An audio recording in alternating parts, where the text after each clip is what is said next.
नमस्कार, आपका स्वागत है यूट्यूब चैनल इंडियन कल्चर में। प्यारे दोस्तों, आज मैं आप सभी को बताने जा रहा हूँ कि केंद्रीय विद्यालय संगठन में कक्षा 1 में अपने बच्चे का एडमिशन फॉर्म किस प्रकार से आप भरेंगे। तो उस सबसे पहले दोस्तों, हम गूगल में जा कर के ये आपको यहाँ पर वेब एड्रेस दिखाई पड़ रहा है KVS ऑनलाइन एडमिशन .kvs.gov.in/index.html। आपको ये एड्रेस जो है यहाँ पर टाइप करना होगा। इसके टाइप करते ही आपके सामने केंद्रीय विद्यालय संगठन का आधिकारिक वेबसाइट खुल जाएगा, जिसमें आप अपने बच्चे का ऑनलाइन आवेदन कक्षा 1 में कर सकते हैं। तो यहाँ पर दोस्तों देखिए ध्यान से, लिखा हुआ है यह पोर्टल विशेष रूप से शैक्षणिक सत्र 2021-22 में भारत के केंद्रीय विद्यालयों में कक्षा 1 में प्रवेश के लिए है। तो यही एक आधिकारिक वेबसाइट है दोस्तों, जहाँ से आप अपने बच्चों के एडमिशन के फॉर्म को भर सकते हैं। नीचे लिखा है शैक्षिक सत्र 2021-22 के लिए कक्षा 1 में प्रवेश के लिए पंजीकरण एवं ऑनलाइन आवेदन 1 अप्रैल से स्टार्ट हो जाएगा दोस्तों, सुबह के 10 बजे तक। और आप 10 बजे से फॉर्म को भरना प्रारंभ कर सकते हैं। तो फॉर्म को भरने के लिए सबसे पहले दोस्तों आप ऊपर देखेंगे, यहाँ पर होम बटन है, हेल्प डेस्क है, फैक्स है, रजिस्टर है, लॉगिन है। तो दोस्तों सबसे पहले आपको यहाँ पर रजिस्टर करना पड़ेगा। आइए हम रजिस्टर बटन पर क्लिक करते हैं और देखते हैं अन्य जानकारियाँ। रजिस्टर बटन पर जैसे ही क्लिक किया, एक नया पेज खुल जाएगा। यहाँ पर आपके सामने जो है लैंग्वेज इंग्लिश और हिंदी का ऑप्शन आएगा। आप हिंदी और इंग्लिश में से कोई भी लैंग्वेज को चूज़ कर सकते हैं। मैंने यहाँ पर आपको बताने के लिए हिंदी लैंग्वेज का इस्तेमाल कर रहा हूँ। तो ये देखिए यहाँ पर साफ साफ लिखा हुआ है हेल्प डेस्क सेवा 1 अप्रैल 2021 सुबह 10 बजे से उपलब्ध रहेगी। एक सामान्य दिशा निर्देश यहाँ पर दिया गया है। जैसे कि मैं महत्वपूर्ण दिशा निर्देश आपके सामने पढ़ करके समझाता हूँ आपको। दिशा निर्देश अगर हम 3 नंबर को देखें तो यहाँ पर साफ साफ लिखा है आपको सलाह दी जाती है कि एक बच्चे के लिए एक ही विद्यालय में कई आवेदन जमा ना करें। यदि एक ही केंद्रीय विद्यालय में एक ही बच्चे के लिए कई पंजीकरण फॉर्म जमा किए जाते हैं तो केवल अंतिम पंजीकरण फॉर्म स्वीकार किया जाएगा। डबल शिफ्ट केंद्रीय विद्यालय में प्रत्येक शिफ्ट को प्रवेश के उद्देश्य के लिए अलग अलग विद्यालय के रूप में माना जाएगा। यानी कि दोस्तों आप एक से अधिक फॉर्म अपने बच्चे के लिए जमा ना करें। अगर जमा करते हैं गलतीवश तो अंतिम जो भी आपने फॉर्म जमा किया है वही आपका सर्वमान्य माना जाएगा। डबल शिफ्ट के केंद्रीय विद्यालय के लिए अगर आप प्रवेश पाना चाहते हैं तो दोनों के लिए आपको अलग अलग आपको फॉर्म भरना होगा। अब आते हैं बिंदु नंबर 4 पर, जो सबसे महत्वपूर्ण बिंदु है। आवेदन पत्र को सुचारू रूप एवं तुरंत भरने के लिए कृपया निम्नलिखित तैयार रखें। सबसे पहले आपके पास एक भारतीय सिम कार्ड वाला एक मोबाइल नंबर होना चाहिए। तो दोस्तों बच्चे के माँ बाप के पास एक भारतीय सिम कार्ड वाला एक मोबाइल नंबर होना अनिवार्य है।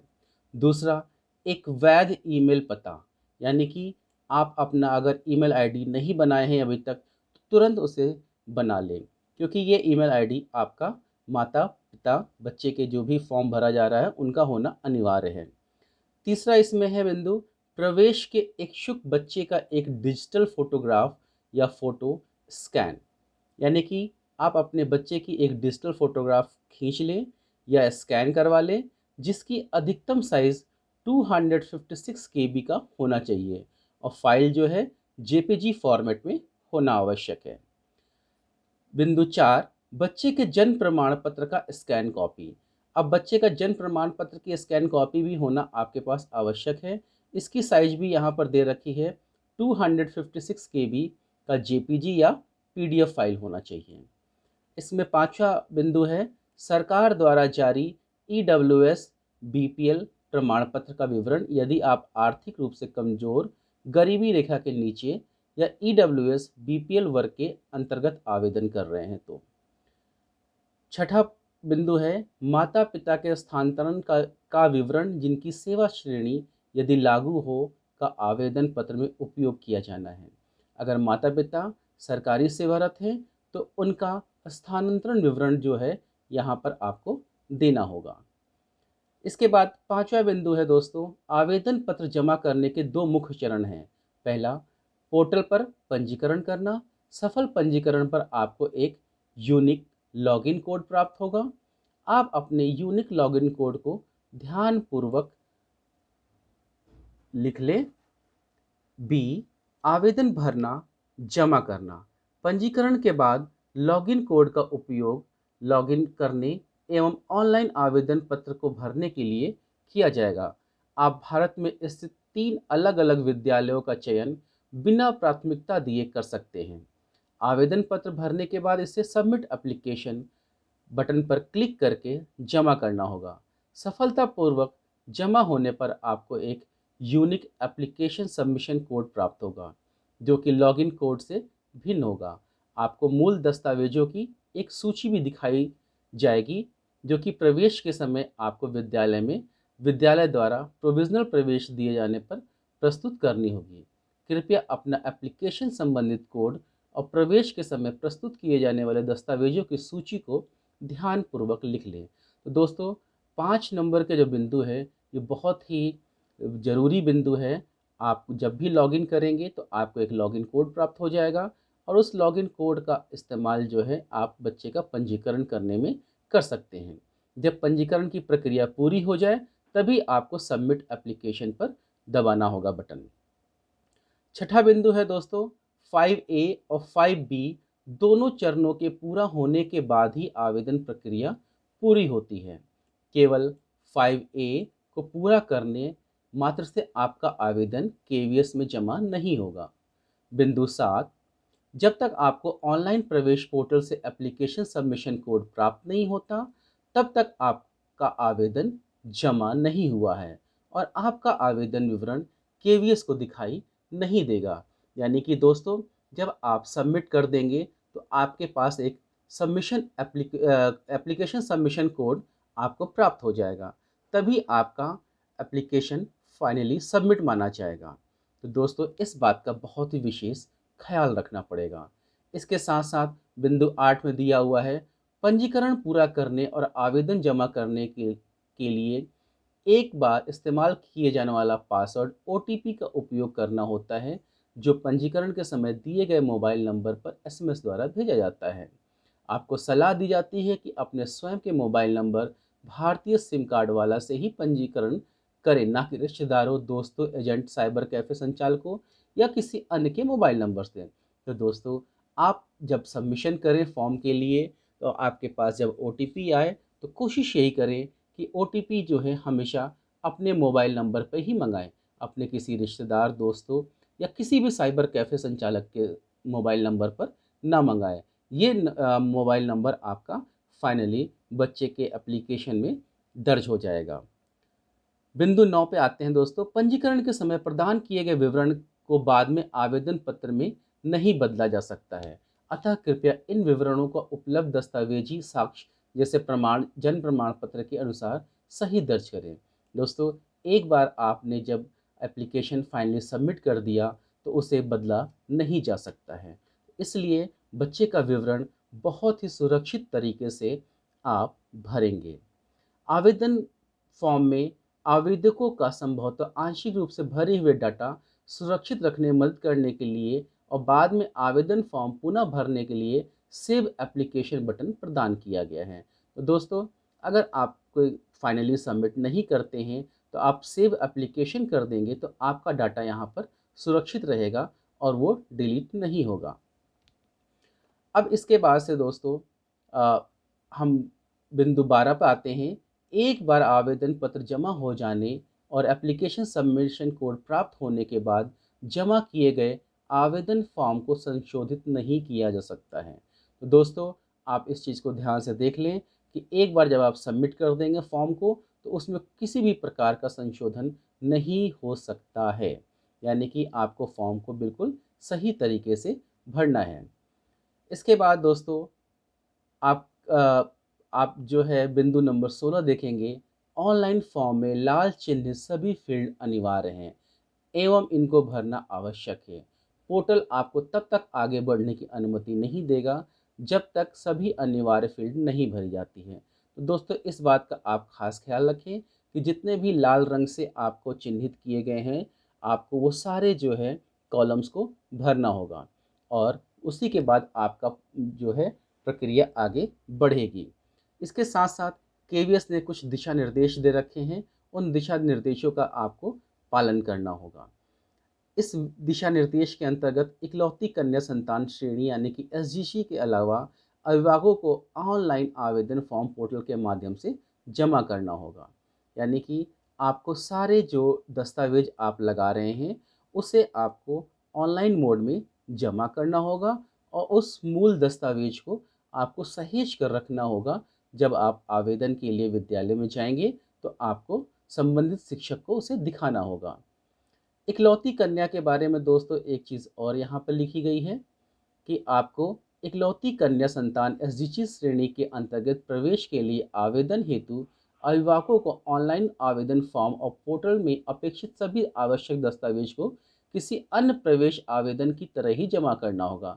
इस मामले में विद्यालय जिसमें बच्चे का प्रवेश चाहिए के प्राचार्य से सीधे संपर्क करने की कोई आवश्यकता नहीं है।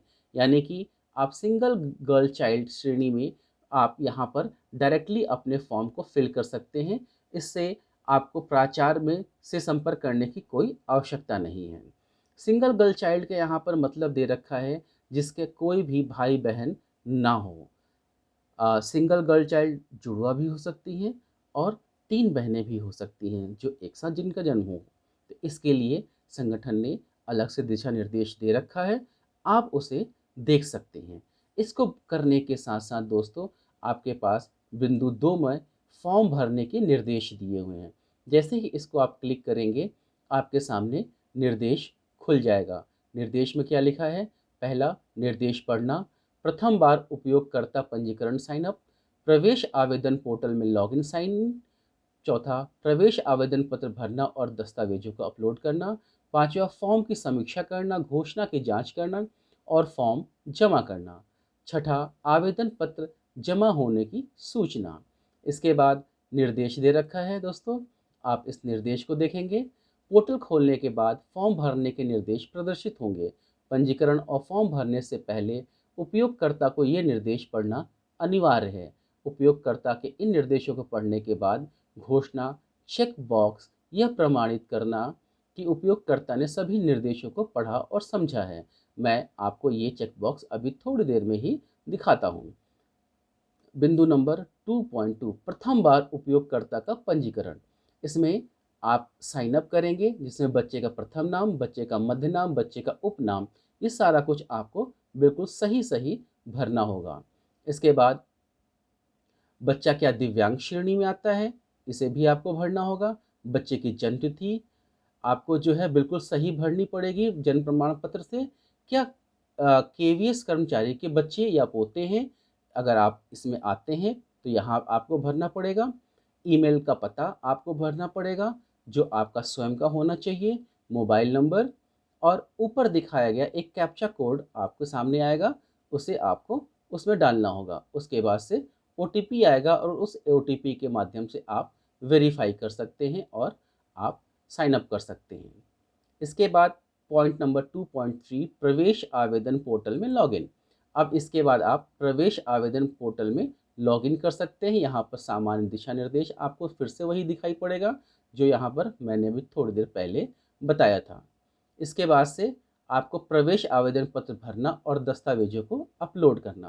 तो यानी कि आप जो भी दस्तावेज आप यहाँ पे दे रहे हैं उसे आपको यहाँ पर मूल रूप से रखना भी पड़ेगा। पहली बात मूलभूत जानकारी, अभिभावक की जानकारी, विद्यालय का चुनाव, दस्तावेज अपलोड करना, घोषणा और फॉर्म जमा करना। इसके साथ साथ दोस्तों अभिभावक के विवरण, इसमें शीर्षक, पूरा नाम, राष्ट्रीयता, निवास का देश, निवास का राज्य, निवास का शहर, आवासीय पता, निवास का पिन कोड, निवास का टेलीफोन नंबर, व्यक्तिगत मोबाइल नंबर और व्यक्तिगत ईमेल पता, व्यवसाय, संगठन। इसके साथ साथ विद्यालय का चुनाव। विद्यालय का चुनाव जो है दोस्तों आप कर सकते हैं, किसी भी 3 विद्यालय का आप चुनाव कर सकते हैं। ज़रूरी नहीं कि इसे क्रम में ही रखें, आप अपने अनुसार पूरे हिंदुस्तान में किसी भी 3 विद्यालय का चुनाव कर सकते हैं।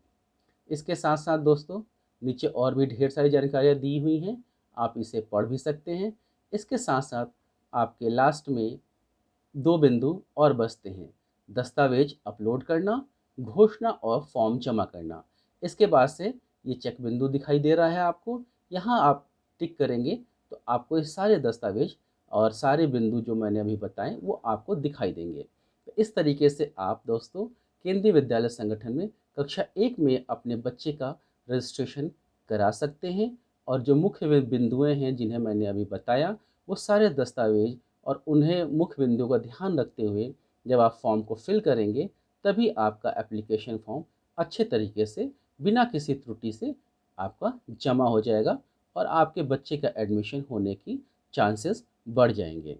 तो आपको ये जानकारी कैसे लगी, मुझे कमेंट बॉक्स में अपना कमेंट दे करके ज़रूर बताएं और ये जानकारी आप अपने सभी दोस्तों, मित्रों, रिश्तेदारों को अधिक से अधिक शेयर करें, जिससे कि वो भी अपने बच्चे का प्रवेश प्रक्रिया का फॉर्म भरने में आसानी हो सके उनके लिए भी। धन्यवाद।